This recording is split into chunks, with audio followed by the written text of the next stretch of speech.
Mr. Cupido. Tawagin mo na lang ako sa pangalang Cristel. Gusto ko sana i-share itong kwento ko sa iyo at sana po ito'y makapagbigay ng inspirasyon sa mga minsan ng sinubok ng pagkakataon tulad ko.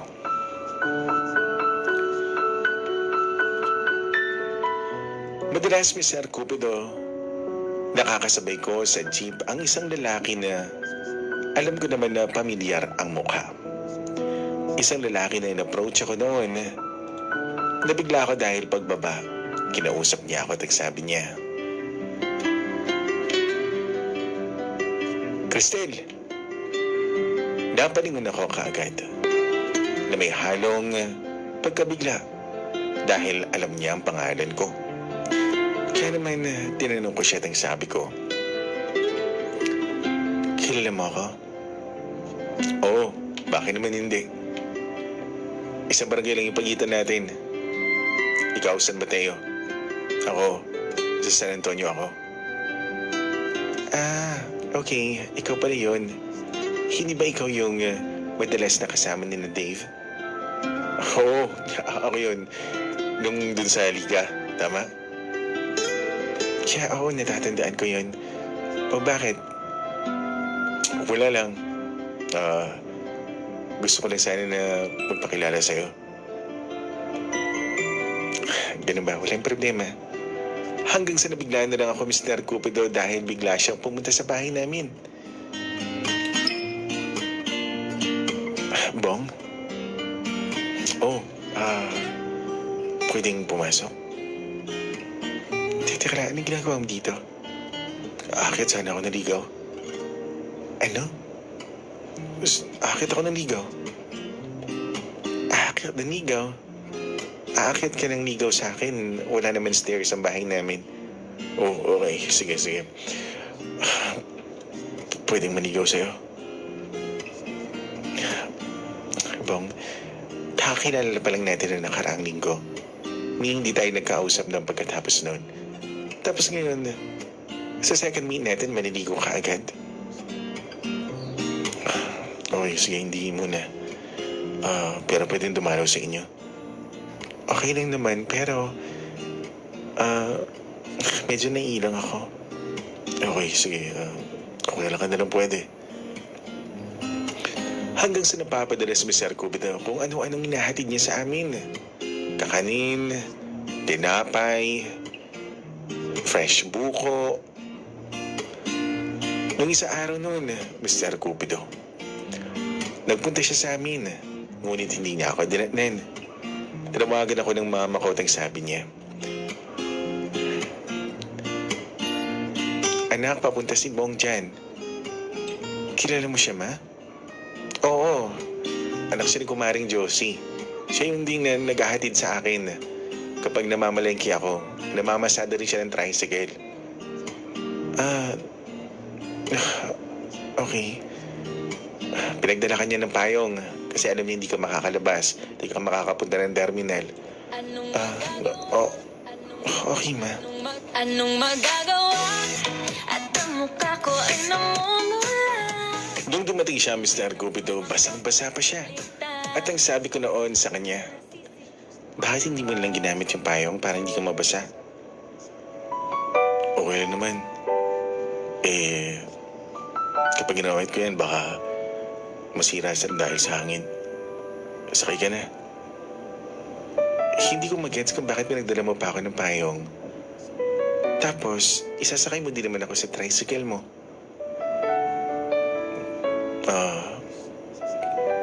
Pwede mo pantakip. Pangharang mo sa hangin at saka sa basa. Baka kasi magkasakit ka, di ba? Bukas may pasok ka pa. Bong, bakit mo ginagawa to? Bakit naman hindi? Okay, sige na, uwi na tayo. Nung pagbaba, Mr. Cupido, nakaabang si Mama sa harap namin. At ang sabi noon ni Mama kay Bong, Bong, pasok ka muna, halika dito. Kahit magkape ka muna. Dali-dali naman pumasok si Bong habang tinititigan niya ako. Ako naiilang ako. Pero si Mama, mapapansin mo talaga na napakapalagay ng loob nila kay Bong.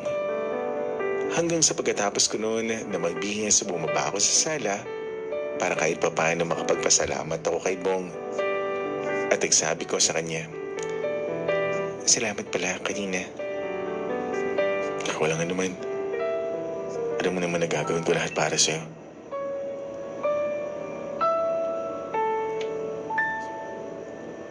Napatingin ako kay Mama at Papa.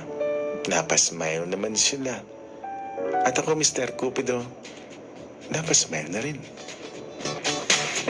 Ako'y kinikilig at nadarama. Nung isa araw noon, tinawagan niya ako mag-alas 11 ng gabi. At ang sabi ko sa kanya, oh, bakit kinapatawag oras na?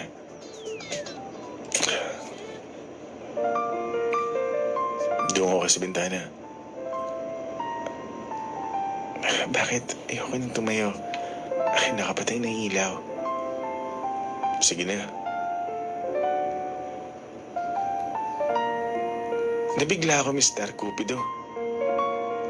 Dala niya ang gitara niya. Kumanta siya.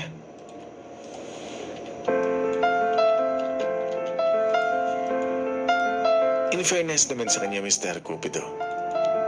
Dahil magaling naman to siyang kumanta. Meron doon din na tumugtog sa kanyang gitara. Yun nga lang iniisip ko, baka magising ang mga kapitbahay namin. Pero sige pa rin siya na sige sa paghaharana. Naisip ko noon, bakit kaya? Bakit napaka-sincere niya sa lahat ng ginagawa niya? At ramdam ko na espesyal ako sa kanya. Puso pa ba ang puso ko? Hanggang Mr. Cupido, hinayaan ko na po na Munting sagutin ko siya. para sa'yo. Binigyan ko siya ng chance na maging kami. Dahil na rin sa alam ko na siya lang yung sincere na nagtangka na umakyat ng ligaw sa amin. Pinagdadala niya ako ng kung ano-ano, masuyo lang ako. Galing si Pati na rin, Mr. Cupido, ang pangharana na kailanman hindi ko naranasan sa mga naunang nagmahal sa akin. ko. Kaya naman hindi ko na pinatagal pa, sinagot ko siya. Ang sabi niya noon sa akin, ngayon tayo na hindi ko sasayangin ang binigay mo na pagkakataon sa akin. Yun nga lang, hindi ko maiwasan na hindi ma-insecure sa mga nakakasalamuha mo at nakakasama mo. Kasi sila nakapagtapos ako, hindi man. Yun ba iniisip mo? Napakababaw naman tingin mo sa pagmamahal ko sa'yo. Hindi naman sa ganun, pero Cristel, alam mo naman ba na nasa bahay lang ako, nasa nagtatrabaho, tapos ako rin kasi yung inaasahan ng mga magulang ko na mag-aasikaso ng taniman namin. Kaya gustuin ko na mag-aaral ulit. Wala na may iwan sa bukid. Tapos nagtatricycle pa ako. Alam mo, sa mga ginagawa mong yan, sa pagmamahal mo sa magulang mo, sa pagsunod mo sa kanila, lalo kitang minamahal. Kahit sino pa nakapag-aral at nakapagtapos, ang mahalaga tayo ay nagkakaintindihan. Magtiwala ka sa pagmamahal ko sa'yo, Bong. A little, I think I'm falling for you. Lumipas po, Mr. Cupido, ang 2 taon at kami pa rin ni Bong. Inaamin ko that time, hindi pa ako handa sa isang responsibilidad. Ako po ay nabuntis. Dahilan yun para ikasal kami sa West ni Bong. Ang sabi noon ni Mama, tumira muna kami noon sa amin, pero ayaw naman ni Bong. Nahihiya raw siya na makisama dahil naroon din kasi ang pamilya ng ate ko. Sinunod ko ang gusto ni Bong na tumira kami sa kanila.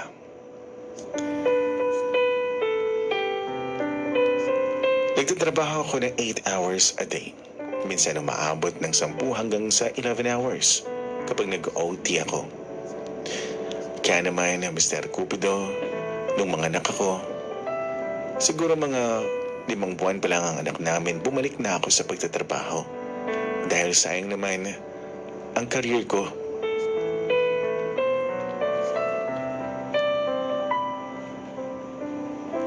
Wala akong masabi sa pagiging isang ama at asawa ni Bong. Pagdating ko, Mr. Cupido, nakahanda na ang makakain ko. Hindi pa man ako gumigising, maaga na yan na tatayo. Siya yung tipo ng lalaki na tatayo agad. Hintay niya sa harapan ng bahay, Mr. Cupido, ang nagpapandesal. Saka siya magpiprito ng itlog. At minsan naman, kapag nakaluwag-luwag, may hotdog. At gagawin niya yung sandwich para mabaon ko. Maliban pa sa inanda niya, Mr. Cupido, na pananghalian ko. Ang nakahanda na rin, na napunasan na rin ang mga sapatos ko. Kaya naman, wala akong ibang hiniling nun, kundi maging malakas palagi ang asawa ko, dahil na rin siya rin ang nag-aasikaso sa taniman nila at pati na rin ang pagtatricycle kapag ang mama niyang naghahalaga sa baby namin.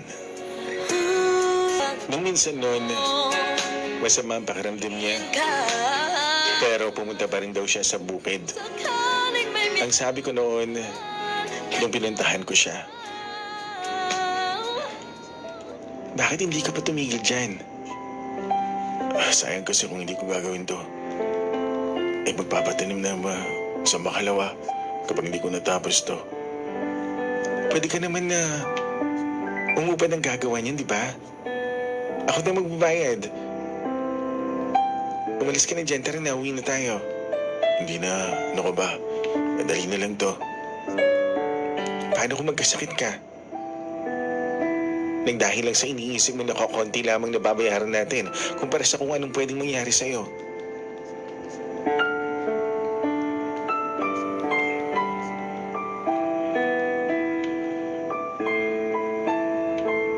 Hindi yan kakain, Mr. Cupido, hanggat hindi kami sabay. Siya rin ang gumigising para magtimpla ng gatas sa anak namin. Sabi nga ng mga office mates ko, wala sa itsura, wala rin sa pinagtapos ka, o degree holder ka man, dahil sa diskarte at suswertihin ka kapag ang asawa mo ay katulad daw ng asawa ko.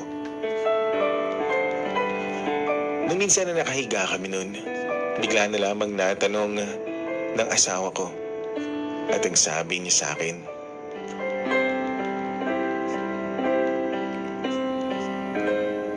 hanggang kailan mo ako mahal? Ano sabi mo? Sabi ko, hanggang kailan mo ako mahal? Bakit mo natanong yan? Ano ka ba? Siyempre mahal kita hanggang sa nagsasama tayo. Paano kapag di na tayo nagsasama? Anong ibig sabihin mag hindi tayo nagsasama? Hindi tayo maghihiwalay. Natatakot kasi ako. Habang nag-aararaw ako sa bukid, niisip kita. Ayun na naman, umandar na naman ang pagkanega mo. Ipinangako ko sa di ba? Ikaw lang ang mamahalin ko. At ano pa bang hahanapin ko sa tulad mo, Bong? Mahal kita sa paraan na alam ko. Kaya wala kang dapat ikabahala. Mahal na mahal kita.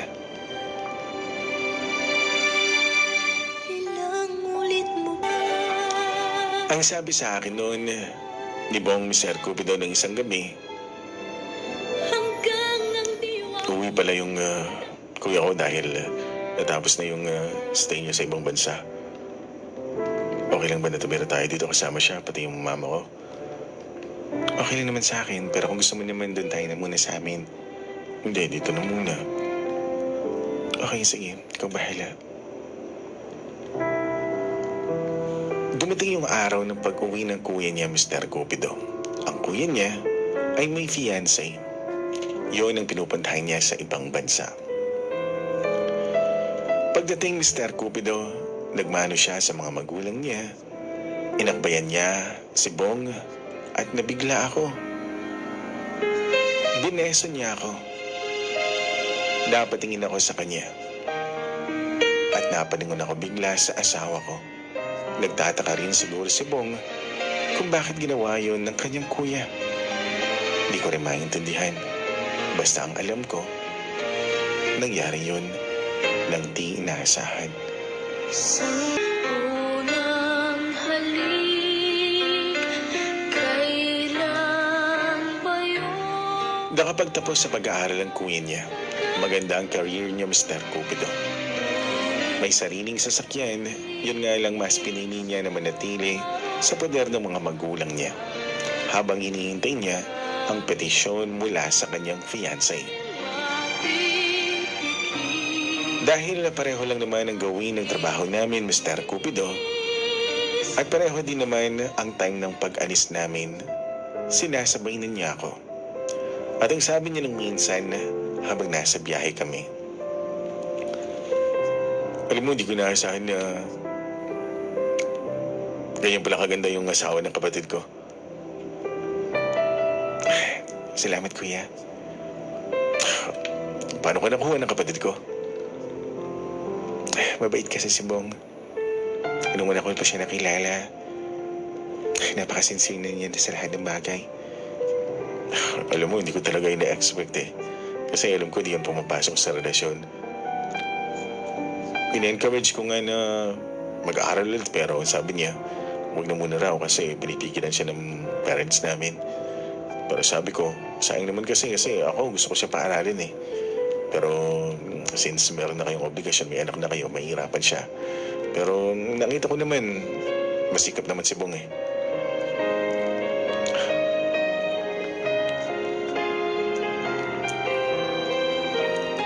Hanggang Mr. Cupido, dahil sa palagian kaming sabay, pati pag-uwi hinihintay niya ako.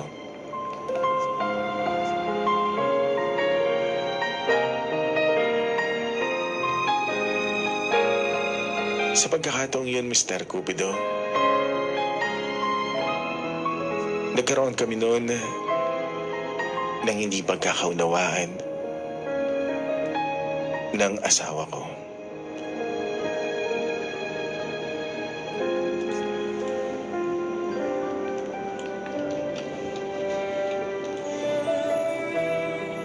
At ang sabi niya noon sa akin,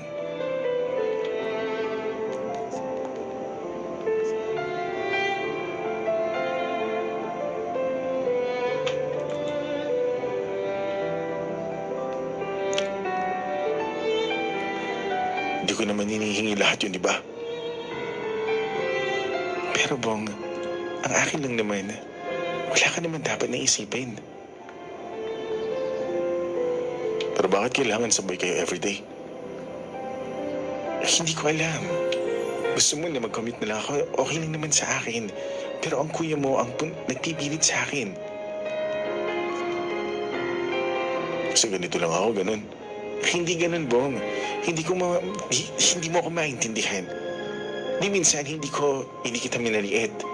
Di minsan wala ka narinig sa akin tungkol sa pagkatao mo, tungkol sa hindi mo natapos yung pag-aaral mo. Wala ka narinig sa akin. Ikaw ang nagdadaw ng sarili mo, Bong, at hindi ako. At sa ganitong bagay, nagsaselos ka na wala naman dapat ipagselos. Hindi mo ako naiintindihan. Mas hindi mo ako naiintindihan, Bong. Alam mo, walang patutunguhan itong pag-uusap natin. Uwi muna kami sa amin. Saka na tayo mag-usap. Kapwa, saan ay nadarama mo rin ang Nung gabing yun, nabigla ako dahil sabi ni Mama, may tao sa labas. Kaya naman dali-dali akong lumabas at nakita ko Mr. Cupido. Naroon ang kuya ni Bong na si Kuya JV. Ayaw niyo pong umuwi. Naawa na ako sa kapatid ko. Hanggang ngayon kasi umiyak siya. Bukas na siguro. Tulog na ang baby ko. Okay, sige bukas. Ayaw ba na may kausap? Hanggang Mr. Cupido, lumabas kaming dalawa. At uminom kami. Hanggang sa nahihilo ako. At pagising ko, mag-aalas 3 na madaling araw, nakayakap na siya sa akin. Ako at siya. Hubot-hubad. Hanggang sadyang siya na ang iyong mahal. Sa mga sumunod na araw, Mr. Cupido, nahihiya na ako na umuwi sa amin. Dahil na rin sa nangyari. Pero sinundo pa kami noon ni Kuya JV. Ayaw ko man, ngunit ang sabi niya sa akin, tara na. Kung iniisip mo yung nangyari sa atin, isipin mo lang na nangyari just for fun. At walang ibang makakaalam. If you don't want to do it again, then let's do it.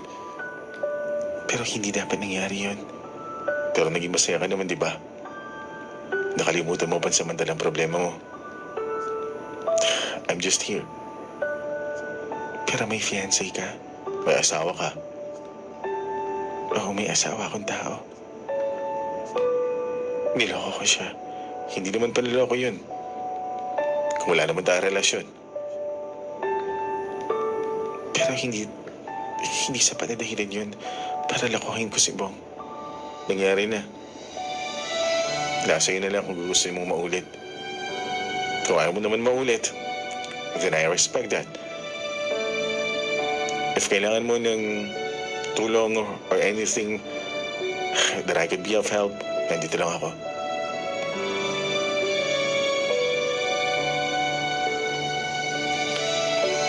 Hanggang sa nag-usap kami, Mr. Cupido, ng asawa ko ay naging okay kami.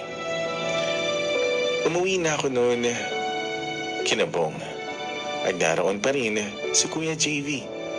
Hindi na lang ako madalas noon na sumasabay.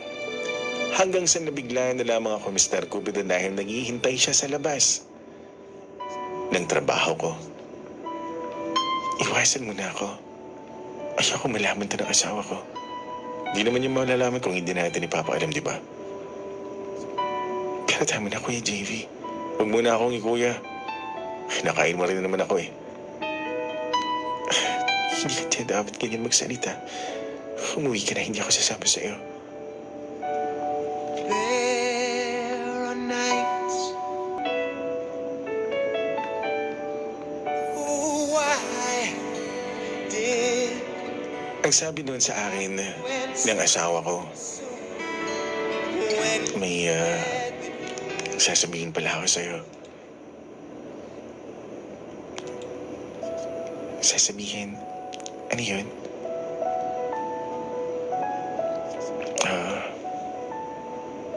Bukas, di ba wala ka namang pasok? May ipapakita ko sa'yo. Ano yun? Ba't di mo pa sabihin? Bukas na lang. Bukas na lang, okay? Lumipas ang magdamag hanggang sa mag-aalas 7 na ng umaga nung nagising ako.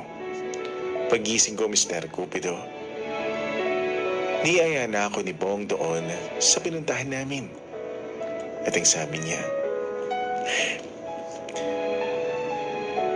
akala mo siguro hindi atin to. Pinagawa ko yan kahit bunggalo lang para makalipat tayo, bumukod na tayo. Bong, mahihirapan tayo. Hindi tayo mahihirapan. Ang gusto ko, bumukod na tayo. Para sa iyan, mahal. sa tuwing tayo'y magkakaroon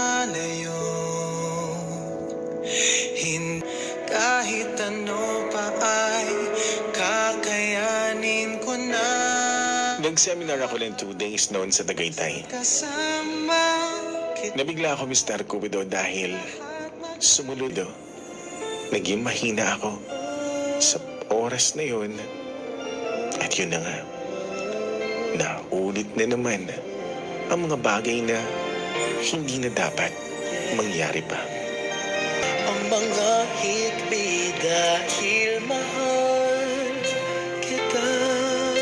Habang tinitingnan ko, Mr. Cupido, ang asawa ko, habang sinisinid niya sa sako, Mr. Cupido, ang mga inaani niya, Kita sa akin. nakokonsensya ako. Nais ay narin. Binabagabag ako ng konsensya ko. Bakit ko naggawa sa isang tulad niya ang lahat-lahat ng pagtataksil? Ka pipilitin. Hindi ko alam ang gagawin ko sa mga panahon na yun. Pero kapag kaharap ko si Kuya JV, hindi ko rin maiwasan na humindi at tumanggi sa mga gusto niya. Mahal mo Nang isang araw noon, Mr. Cupido, hindi ko inaasahan noon. Paglabas ko ng trabaho, naroon si Kuya JV. Ang sabi ng guard, 30 minutes na raw naghihintay doon. Nabigla ako nung sasakay na ako. May bumubusin ng tricycle. At yun, ang asawa ko. Hindi ko alam kung bababa ako. At lumapit sa bintana, Mr. Cupido, ng sasakyan ang asawa ko. Pumatak ang luha niya. Ano kayang mangyayari sa kwento ko? Sana abangan niyo bukas ang kadugtong.